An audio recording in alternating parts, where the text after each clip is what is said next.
Podcast original de Grupo Linke.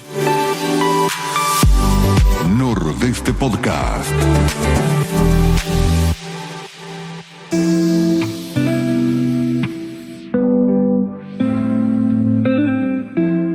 Bueno, señores y señoras, hoy se conmemora el Día del Afrodescendiente Chaqueño y la cultura afrolitoraleña. Bueno, se toma como referencia la fecha del fallecimiento del legendario guitarrista Oscar Alemán, reconocido guitarrista, compositor, maestro del jazz y personalidad legendaria. Alemán nació en Machagay el 20 de febrero de 1909 y es un paradigma de la influencia de la cultura afro en la consolidación y la diversidad de las culturas de nuestra provincia. Y para ello tenemos una invitada especial, Day. Así es, vamos a recibir a quien viene para hablarnos acerca de este tema, Claudia Margosa, a quien le damos la bienvenida. Claudia, ¿cómo estás? ¿Qué tal? Buenos días, ¿cómo están? Pero gracias muy bien. por recibirme y bueno, vamos a conversar un poquito de esto. Cuando hablamos de afrodescendientes, la pregunta es tonta, porque me gusta empezar con preguntas tontas. ¿De quién específicamente estamos hablando? Yo no sé si la pregunta es tonta. Estamos hablando de las personas que descienden de africanos y africanas. Uh-huh. Nosotros militamos por la afrodescendencia que deviene de la trata esclavista. Es como muy importante posicionarnos en ese lugar, porque nuestro país es un país negacionista, extranjeriza a las personas afrodescendientes, porque claro, al no reconocer la trata esclavista de nuestro territorio, de nuestro país, entonces hay una negación de la existencia de nuestra identidad. Uh-huh. Entonces, el trabajo es muy profundo, el que hay que hacer, el que venimos haciendo hace muchos años y que nosotros estamos tomando la posta en realidad, nuestros líderes y lideresas que vienen haciendo este trabajo para que hoy podamos estar, por ejemplo, dialogando en un medio de comunicación con la conciencia de la identidad afro de nuestro país y en este caso puntualmente de nuestra provincia. ¿A qué se debe el negacionismo de nuestro país? ¿Qué piensan ustedes? ¿Por qué creen que nuestro país niega la existencia de la trata esclavista o nuestra presencia? Es como, a ver, porque a mí me gusta países, que reflexionemos, sí. Uh-huh. porque esa pregunta que vos te estás haciendo es como súper importante. ¿Por qué? Porque si no sabemos por qué, ¿cómo hacemos para modificar? Claro. ¿Y por qué crees vos que? No, yo no creo. Yo y toda la población afro está segura de lo que sucede. ¿Por qué está segura? Porque lo vivimos. Ajá. ¿Y por qué se niega? ¿Por qué se negó durante tanto tiempo? Y porque desde un principio la construcción de este país estuvo pensada como una colonia de Europa, como esa imagen, esa propuesta, esa identidad uh-huh. y esa aspiración uh-huh. de ser europea, blanca, uh-huh. Y a partir de ahí se construyó todo lo que viene atrás de eso, ¿no? Una mirada racista, tenemos un racismo estructural y sistémico justamente porque decidieron, bueno, la Argentina se va a identificar con la población europea, la que vino y usurpó estos territorios, en principio, ¿no? Estamos a 2 días del 12 de octubre. ¿Crees que hubo un retroceso en este último tiempo sobre todo eso que se ha logrado avanzar, digo, contra el racismo, contra el negacionismo? Es claro, es evidente que sí, que se retrocedió en derechos, en identidad. Habíamos avanzado sobre la mirada que tiene la población al conocer y enterarse de la población afro, ¿no? Digo, no nos damos ni cuenta de lo racista que somos porque es estructural. Entonces, no sabemos que nuestras prácticas son racistas. Lo normalizamos. Está totalmente normalizado vincular con lo negativo, lo feo y lo demoníaco todo lo que es negro, todo lo que tiene que ver con la práctica cultural afrodescendiente de nuestro país. Todo. Entonces, desde ese lugar que se construye quiénes son buenas personas, quiénes son las personas de bien, quiénes son las que hacen las cosas bien, quiénes son los que tienen los conocimientos, quiénes son, desde una mirada eurocentrada, todo lo demás siempre tuvo la idea de ser sometido. Pueblos indígenas las personas afro. Eso, más allá de nuestro país, que creo yo que es uno de los países más negacionistas en esto, y coincido con vos, a nivel mundial también, porque fíjate que también no ves ángeles, como la canción dice, pintor, que ¿por qué no pintás angelitos negros también? O sea, es una concepción quizás un poco mundial también, ¿no? Pero totalmente. ¿De qué se nutre el poder? África es uno de los continentes más invadidos, usurpados, de donde sacan todo se saca de ahí. El extractivismo, la apropiación cultural, todo viene de la población negra y los pueblos indígenas. ¿Qué cosas tenemos nosotros en nuestra cotidianidad que no nos damos cuenta y que pertenecen a esa no sé si es raza, si se dice así? No se dice raza. Claramente hace muchísimo no se tiempo, dice. ¿no? Hace muchísimo tiempo. Bueno, a esas etnias que nos quedaron. Eso está bien. Y hay muchas cosas que están, que las usamos, que las decimos, que las practicamos y que no tenemos idea que son afrodescendientes. Desde una terminología que quedó instalada, palabras como, no sé, quilombo, que la usamos muchísimo. Sí. Pero ¿cuál es la idea? Si yo te digo, ¿qué quilombo? ¿Qué te viene a la cabeza? Qué lío. ¿Qué lío? Claro, sí. Bardo, problema. Sí. ¿Y cuál es el significado verdadero de la palabra quilombo? ¿Sabemos cuál es? ¿No era un lugar donde se reunían? Sí. Que bailaban y demás No es solamente eso. No es que el quilombo es sinónimo de candombe, porque no es sinónimo. El quilombo es el lugar y recibió el nombre de quilombo todos los lugares en donde se reunían los cimarrones, las personas que escapaban, que lograban escapar o que eran libertos, y se reencontraban y armaban como una especie de comunidad. Son los espacios de resistencia, son los espacios que decidieron y eligieron para reunirse y estar ahí y mantenerse a salvo de la esclavización. O sea, eso era el quilombo. Eso es el quilombo. Y nosotros lo asociamos como algo de lío, malo, desorden. ¿no? Fíjate, porque fue la intención de este territorio de ponerle la negatividad a la palabra. Ajá. Fue una decisión. Hay una decisión de que todo lo que tenga que ver con lo afrodescendiente esté vinculado con lo malo, con lo feo. Sí. ¿Y qué se hace desde los espacios que ustedes tienen y fueron construyendo para reeducar esa mirada? Hacemos muchas cosas, desde charlas, talleres, conversatorios, trabajo en territorio, acercarnos a la población desde actividades muy que parecen que no tienen que ver con nuestra etnia o con lo que vamos a hacer, pero en ese recorrido terminamos hablando sobre nuestra identidad, tratando de posicionar a la población afro en un lugar de seguridad, porque esto que me preguntabas, ¿cuántos serán los afrodescendientes? Esa es una pregunta muy recurrente. Estábamos hablando antes de salir al aire. No hay una posibilidad de que sepamos el número real. Porque la gente no quiere reconocerse. ¿Nosotros nos negamos? O sea, ¿la sociedad se niega? Total y absolutamente. Total y absolutamente. Por esta discriminación, ¿no? Pero claro, la gente que no porta el fenotipo, porque nuestra afrodescendencia no es igual que la afrodescendencia en otros lugares. Hay diferentes gamas de marrones en nuestras pieles. ¿Tiene un origen lindo? No. Las violaciones sistemáticas desde épocas antiguas, desde que trajeron a las personas a la fuerza aquí, fueron generando esa variedad y ese mestizaje. Y después, una vez que se abolió la esclavitud, sí hubo encuentros étnicos por propia decisión. ¿La pasaban bien? Una persona negra que se casaba o se acercaba o formaba familia con una persona blanca, ¿la pasaba bien por propia decisión? No.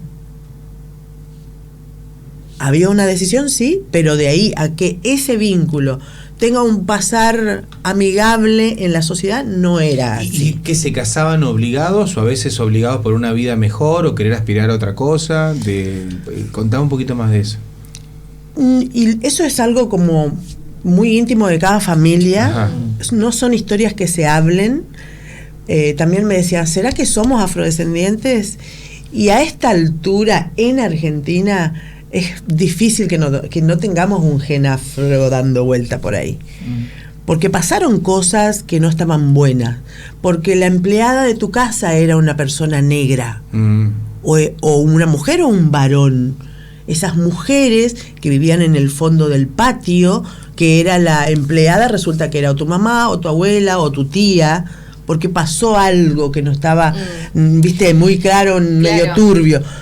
Y esas historias duelen.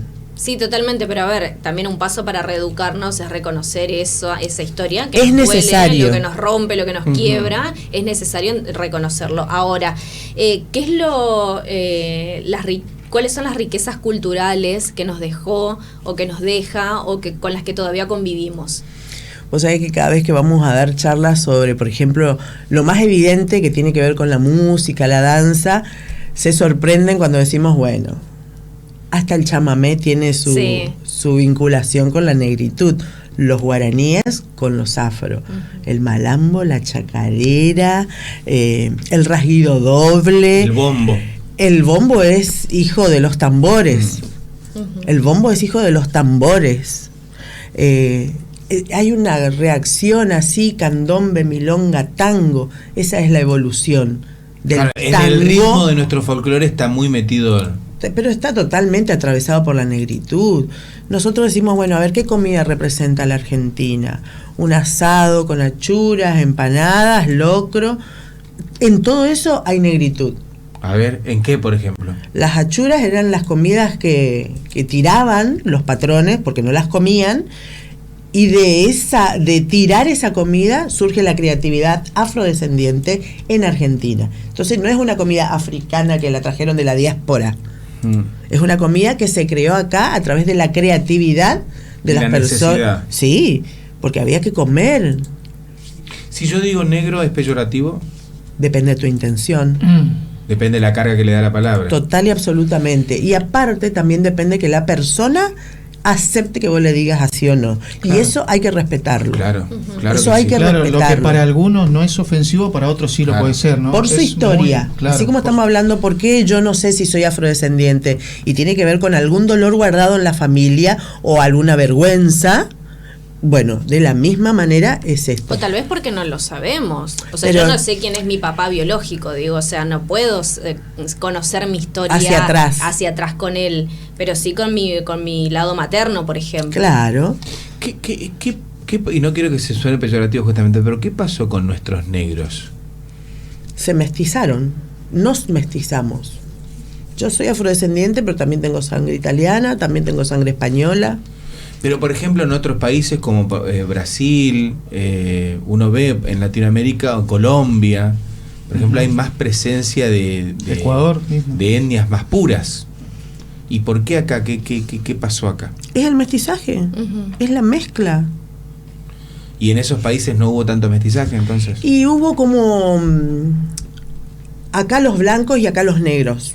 Y no se juntaron por decisión propia incluso. Hay excepciones. Acá no pasó eso. Acá los hombres fueron a las guerras, murieron. Las mujeres, por necesidad, por obligación, por violación, terminaba con alguien blanco dentro del vínculo para tener hijos. Entonces el mestizaje marcó nuestra historia. ¿Es una historia linda? No. Ya sea por elección o por obligación o por una violación, no es una historia linda. ¿Qué puedo hacer yo si creo que soy afrodescendiente? ¿Qué puedes hacer con respecto a qué? ¿Cómo podés averiguar? ¿Cómo puedo averiguarlo? Bueno, dentro de nuestras organizaciones, digamos, Awona Wotioque, que es de acá de Chaco, y la Sociedad del Tambor, que también somos dos organizaciones que trabajamos juntas, pero Awona está dentro de la Red Federal Afroargentina, donde articulamos con otras organizaciones de otras provincias. Puntualmente con Corrientes estamos tratando de que nos hagan caso con el ADN gratuito para las personas que tienen dudas sobre su afrodescendencia. O sea, esto está dirigido a la población afro. ¿Ya es un hecho? No. Porque hay que, digamos, poder sentar un precedente para tratar de averiguar el ADN. Hay que como definir el componente afro primero, las características. Es todo un estudio complejo de biológico, digamos, que bueno, estamos acercándonos, hace bastante años que queremos hacerlo, nos escuchan en algunos lugares, ¿no? Porque es una decisión institucional, es una decisión política, es una decisión del Estado. Estas decisiones no las podemos llevar adelante las organizaciones afrodescendientes de manera independiente. Esto es trabajar con el Estado o con las instituciones que tienen acceso a este tipo de cosas. Entonces yo hoy te digo, hay una posibilidad bastante lejos de que pueda salir el ADN gratuito para la persona que tiene la duda sobre su afrodescendencia. Pero para esto también va a haber que definir un montón de cosas, porque nosotros queremos facilitarle al afrodescendiente que tiene dudas, que le está dando vuelta ahí, que tiene una necesidad legítima de saber y no aparecen un montón de cosas atrás. De repente yo quiero saber mis otras etnias. Claro. ¿Me entendés? Claro, que sean afros y que vos tengas algo que te oriente para llegar al ADN. Sí, como que va a haber, porque si no te imaginas, todo el mundo va a querer hacer, todo el mundo se va a autopercibir afro. Claro. ¿Y qué pasa con eso? Otra vez la persona que realmente necesita, como no tiene capaz la posibilidad de hablar, no se desenvuelve tanto en ese ambiente, otra vez queda relegada. Y es la persona que nosotros necesitamos que se reconozca. Necesitamos que en los censos digas soy afrodescendiente. Y que si no te lo preguntan, como nos pasó en el último censo, que estábamos esperando todos que nos hagan el censo para decirnos, no te preguntaban o no te censaban. Recién más o menos lo decías. Corregime, por favor. Hacé docencia con nosotros. Claro. ¿Qué beneficios, no sé si esa es la palabra, me da a mí ser descendiente, ser afrodescendiente y pertenecer a alguna de estas organizaciones que está mencionando vos? Esa es una. Y la otra, ¿en qué estadio y en qué condiciones se encuentran hoy las asociaciones afrodescendientes en la provincia del Chaco y hacia dónde quisieran ir? La primer pregunta, y esto es también para la gente en su casa, pero les pregunto a ustedes directamente, ¿qué pasa? Me parece que es un buen ejemplo de preguntártelo directamente a vos. ¿Qué pasa cuando no sabes toda tu historia? ¿Qué te pasa? Estás incompleto, olvídate. ¿Qué sentís? Sí. ¿Cómo vivís tu vida? Te falta raíz. ¿Y eso qué puede generar en una persona? En donde vos pasás el racismo todos los días, porque lo pasamos, todos los días hay alguna situación de racismo que vivimos. Todo el tiempo te están vinculando con la negritud, todos los insultos están referidos a la identidad negra, todos los insultos. La policía persigue a los negros, no persigue a los delincuentes rubios o blancos, persigue al que tiene fenotipo negro, sea delincuente o no. Entonces, te pasan un montón de cosas vinculadas a la negritud y vos no sabés. Es necesario. Cualquier persona tiene derecho a conocer su historia, su identidad. Y si esa identidad está vinculada a lo negro, necesita que sea digna. Por eso hablamos de una María Remedios del Valle en las escuelas. Por eso les preguntamos si saben quién está en el billete de 10.000 pesos. Porque te hablan de un montón de héroes varones. ¿Y qué pasa con las mujeres? ¿Y qué pasa si hay una heroína y una madre de la patria que aparte de ser mujer es negra? Hay un montón de cosas. Bueno, esa es la primera, la primordial, que es conocer la raíz. Es fundamental. Es la fundamental. Pero, ¿y después? ¿Y después qué? Después, o sea, ¿qué otras cosas? Por ejemplo, no sé, pertenecer a un grupo, el sentido de pertenencia. La segunda pregunta. No, voy con la misma. O sea, claro, o sea, el sentido de pertenecer a un grupo de personas, el no sentirse solo, el sentirse acompañado, no sé, se me ocurren un montón de cosas, porque trasladás esta pregunta que me estás haciendo a mí, a cada uno de ustedes. Ahora, perdón, qué raro, ¿no? Que tengamos que hablar de pertenecer a algo cuando somos todos seres humanos y deberíamos pertenecer a una sociedad. No sé si me explico. Sí, te explicas perfectamente. Qué bárbaro, ¿no? Es algo que lo tenemos que repensar todos, creo. No, pero funciona distinto, porque a veces vos tenés el pertenecer a una religión, el pertenecer a un club, pero a un grupo étnico, más allá de una sociedad integral, integradora, además que es la que todos soñamos. Pero el saber, ¿por qué? Porque esto te da como una familia más amplia, o sea, tenés tu familia, pero además tenés otra familia un poco más grande que también te brinda esa contención. Yo creo que va por ahí un poco, ¿no? Pero la discriminación también parte de eso, hacerte pertenecer a es que toda fue la sociedad. Intención. Claro. La intención, desde un principio, desde que se construyó esta nación, era, este va a ser el grupo que va a tener los privilegios. Sí. Para sostener los privilegios y para sostener el statu quo y para sostener la forma de vida que tenemos, alguien tiene que hacer el trabajo que al resto no le gusta. Claro. Y se eligieron las etnias para eso. Primero los pueblos indígenas, después fueron a secuestrar gente y a traerla para aquí para que le haga el trabajito duro. Pero a toda esa gente, como la quiero poner en una categoría menor, entonces los trato de sucios, vagos, que no hacen nada. Qué interesante, ¿no? No se estigmatiza. Vagos, sucios, no hacen nada. ¿Quién sostiene? ¿Quién sostiene el mundo? Vamos a desaparecer. A ver qué pasa con los privilegios de los que están acostumbrados a someter. Desaparezcamos, salgamos, no hagamos nada. ¿Qué pasa con la economía? ¿Qué pasa con la sociedad? ¿Qué pasa con el mundo? ¿Quién va a sostener? No solamente nuestro país, como decías hoy. ¿Quién va a sostener todos los países? Claudia, es muy interesante lo que estamos charlando. ¿Dónde podemos encontrarlos? ¿Dónde podemos empezar a vincularnos con la historia, con la cultura, de esta forma, ¿no? De empezar a reeducar todos nuestra mirada. Y nosotros tenemos redes sociales. Awon Tío Que se escribe con W. Awon se escribe con W, Awo con W, Ti o Que, separado, o Que con K. En una de sus acepciones en lengua yoruba quiere decir colores del monte. Estamos en Instagram y en Facebook. Hacemos base en Secual, Santa María de Oro 471.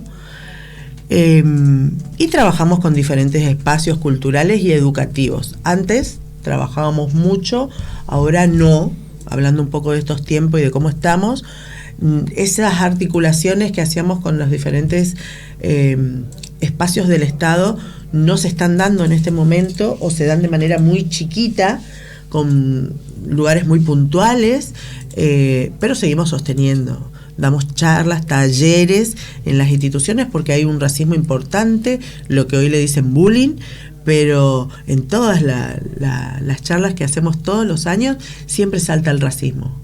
La discriminación es racista. Aparte de que nos pueden discriminar por un montón de cosas. Sí.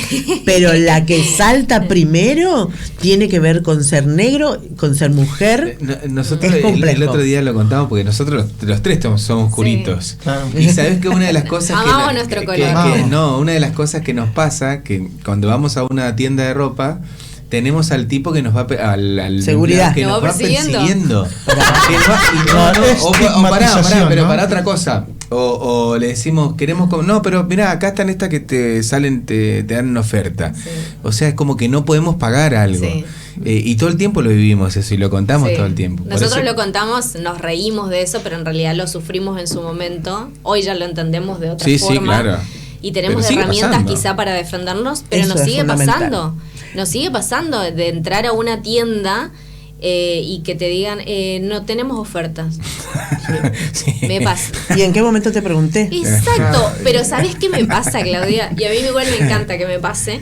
Yo estoy en la tienda mirando una tienda de ropa y me dice, disculpame, el precio de... Y yo, claro, ¿por qué crees que yo trabajo acá? Que no pasaría nada si trabajara, pero se te relacionan con eso. Exactamente. me encantaría trabajar en ese lugar. Y lo normalizamos, Exacto. ¿no? Lamentablemente, eso es lo más triste, ¿no? Que lo normalizamos. Y bueno. Son mecanismos de defensa, ¿me entendés? Un montón de preguntas me hiciste y no podemos terminar de cerrar la otra porque es demasiado. Es re lindo este tema. Pero tranquilamente podemos venir, digamos, esto también nos pasa hoy, 14 de octubre, Día del Afrodescendiente Chaqueño, pero podemos venir otros días. Sí, olvidate. No tiene que ser exclusivamente charla de efemérides. Sí. Lo que estaría bueno es llegar a la próxima efemérides con esto trabajado, hablado, conversado, ¿me entendés? Pero sí, vos imaginate todos los días que te siga en seguridad, que yo le diga a mi hijo varón, no corras, por favor. Ay, sí. No corras. Sí. No corras porque te van a taclear en la esquina. Sí. ¿Y le ha pasado? Sí. Porque negro.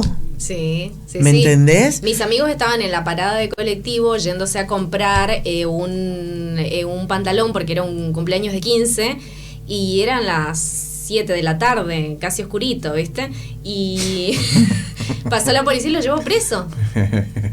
O sea, porque estaban en la parada de colectivo. Por portación de rostro. Claro, y tenía ¿y de dónde sacaste la plata? Le decían. Y trabajé toda la semana y tengo efectivo para ir a comprarme mi pantalón. Ese tipo de acciones hay que denunciarlas. Sí. Bueno, hay pasó. recursos.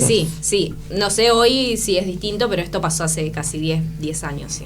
Pero sí. No, eso nos pasa todo el tiempo. Qué sé yo. Porque en nuestra familia, otro concepto que es el colorismo, que en Argentina siempre están diciendo que es racista, no hay negro, qué sé yo, no pueden ver cómo fue el proceso esclavista en este territorio. Claro. Las cosas espantosas que pasaron en este territorio, que hicieron que no seamos tan oscuros de piel. Que no quiere decir que no haya afroargentinos de piel más oscura, los hay. En mi familia hay una gama de colores. Mis hermanos mellizos nació ella blanca y él negro.